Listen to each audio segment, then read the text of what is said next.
మూడవ మాట కూడా మనం వివరించుకుందాం. యోహాను సువార్త 19వ అధ్యాయం 26వ వచనం. యేసు తన తల్లియు తాను ప్రేమించిన శిష్యులను దగ్గర నిలుచుట చూచి, అమ్మా, ఇదిగో నీ కుమారుడు అని తన తల్లితో చెప్పాడు. తరువాత శిష్యుని చూచి, ఇదిగో నీ తల్లి అని చెప్పాడు. ఆ గడియ నుండి ఆ శిష్యుడు ఆమెను తన ఇంట చేర్చుకున్నాడు. ప్రైజ్ ది లార్డ్, హల్లెలూయా.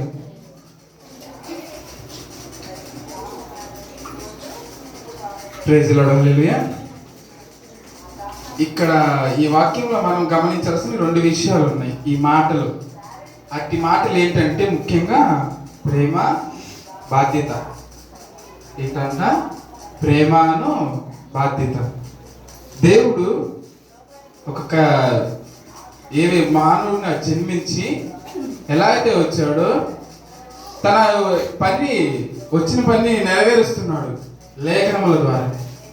అట్టి సమయాల్లో, అట్టి కార్యములో దేవుడు నెరవేర్చేటప్పుడు తాను జన్మనిచ్చిన తల్లి మరియమ్మ ఉన్నారు కదా, అట్టి తల్లి గారిని తన బాధ్యత గుర్తుంచుకున్నాడు.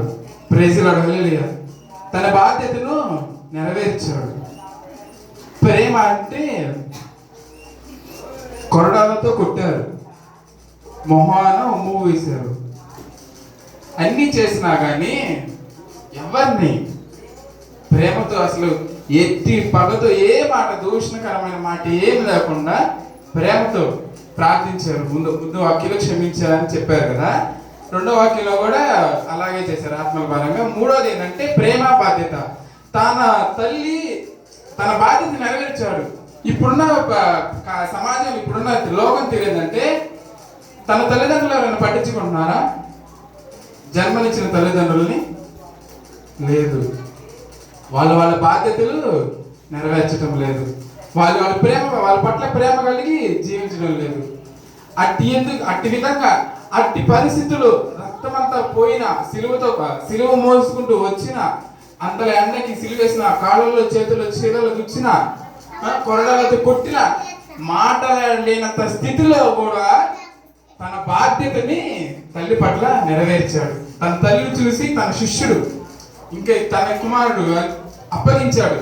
నేను ఇంకా ఉండను, చనిపోబోతున్న సమయాల్లో నా బాధ్యత, నేను వెళ్ళిపోతే నా తల్లి ఏమైపోతుంది, తను ఒంటరిగా అయిపోతుంది అని నా స్థానంలో ఇంకొకరిని అమర్చి తన బాధ్యతను గుర్తు చేసుకొని అక్కడ తన బాధ్యతను నెరవేర్చాడు. ప్రైజ్ ది లార్డ్, హల్లెలూయా. తన బాధ్యత అంటే తన శిష్యుడు ఉన్నాడు, యోహానుకి అప్పగించాడు. అంతమంది శిష్యుల్లో యోహానికి తన తల్లి బాధ్యతను ఎందుకు అప్పగించాడు? యోహాను ఏంటంటే అప్పగించడంలో విధానం అలా ఉన్న విషయం ఏంటంటే, యోహాను గారు ఎక్కడైనా సరే తన వృద్ధాప్యంలో కూడా ప్రేమను కలిగి మీ శత్రువులను ప్రేమించండి అని ప్రేమగా చెప్తూ ప్రేమతోనే జీవించమని అతని ఏ వాక్యం సరే యోహాను గారు తన సువార్తలో ప్రసంగం దేంట్లోనా సరే ప్రేమ గురించి ఎక్కువగా మాట్లాడుతూనే ఉంటారు. అట్టి ప్రేమ కలిగిన వ్యక్తి తన తల్లిని కూడా బాధ్యతగా ప్రేమగా చూసుకుంటాడని యోహానికి తన తల్లి బాధ్యతను అప్పగిస్తాడు. Praise the Lord, hallelujah. Praise the Lord, hallelujah. అర్థమైన వాళ్ళు కొంచెం గట్టిగా హల్లెలూయా చెప్పండి. ఇంకొద్దులే వాళ్ళు చెప్పండి. Praise the Lord, hallelujah. అంటే మన తల్లిదండ్రుల పట్ల బాధ్యత కలిగి జీవించాలి.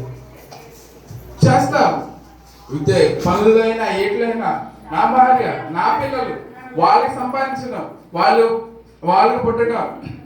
నా వివాహం అయింది, బిడ్డలు కలిగారు, వాళ్ళకి వివాహం అయింది, వృద్ధాప్యానికి వచ్చాము, చనిపోయాము.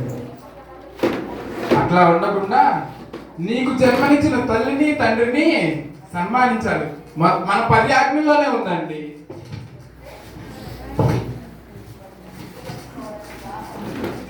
నిర్గమాకాండము 20వ అధ్యాయం 12వ వచనం. నీ తల్లిని సన్మానించుము. ప్రైజ్ ది లార్డ్, హల్లెలూయా. మన దేవుడు 10 ఆజ్ఞల్లోనే ఉంది ఆజ్ఞ, నీ తల్లిని నీ తండ్రిని సన్మానించమని. మనకి జన్మనిచ్చిన తల్లిని తల్లుల్ని సన్మానించాలి. అట్టి భాగ్యాన్ని మనం నోచుకోవాలి. వృద్ధాప్యంలో వాళ్ళని వదిలిపెట్టకూడదు. ఇంకోటి చూసుకున్నట్టయితే సామెతల గ్రంథం 23 అధ్యాయము 22వ వచనంలో, నీ తల్లి ముదిమి యందు ఆమెను నిర్లక్ష్యము చేయకము. Praise the Lord, hallelujah, praise the Lord, hallelujah. ఇలా అంట, ముదిమి యందు వృద్ధాప్యంలో ఉన్నప్పుడు మన తల్లిదండ్రులని నిర్లక్ష్యం చేయకూడదు. అట్టి భాగ్యం ఎప్పుడైనా ఏ విషయంలో సరే, నా భార్య పిల్లలకు అనేటప్పుడు మనకి జన్మించిన తల్లిదండ్రులు జ్ఞాపకం చేసుకోండి. ఈ లోకంలో ఒక్కొక్కళ్ళు ఏమిచ్చారు మా తల్లిదండ్రులు అని అంటారు. మాకు ఏమైనా ఆస్తులు ఇచ్చారా, అంతస్తులు ఇచ్చారా, అవి ఇచ్చారా, ఇవి ఇచ్చారా అని ఏవేవో మాట్లాడతారు. వాళ్ళు ఏమి ఇవ్వాలండి? మీకు జన్మనిచ్చారు, మీకు ఈ లోకాన్ని పరిచయం చేశారు, మీ కాళ్ళ మీద మీరు నిలబడే అంత స్థితికి వాళ్ళు మిమ్మల్ని తీసుకొచ్చారు. అలాంటప్పుడు వాళ్ళు మీకేం ఇచ్చారు? అదే గొప్ప వరం మనకి. వాళ్ళు ఏది కనుక లేకుండా అడిగితే మీరు ఈ లోకంలో చూడగలరా, జీవించగలరా? తల్లిదండ్రులు లేని వాళ్ళ పరిస్థితి ఏంటో తెలుసా? తల్లిదండ్రులు లేని వాళ్ళు చాలా మంది ఉన్నారు అనాథలు. ఎవరైనా వాళ్ళు చూడటానికి వచ్చినప్పుడు, తల్లిదండ్రులు ఉన్నప్పుడు మిగతా వాళ్ళు చూస్తూ ఉంటారు, నాకు ఒక తల్లి ఉంటే బాగుండు, నాకు తల్లి ఉంటే బాగుండు అని చాలా మంది అనుకుంటూ బాధపడుతుంటారు.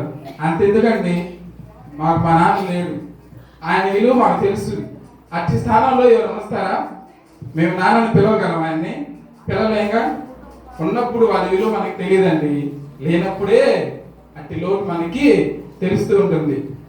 అందుకని ఎక్కడైనా సరే మన తల్లిదండ్రులు మనం సన్మానించాలి, ప్రేమగా చూసుకోవాలి.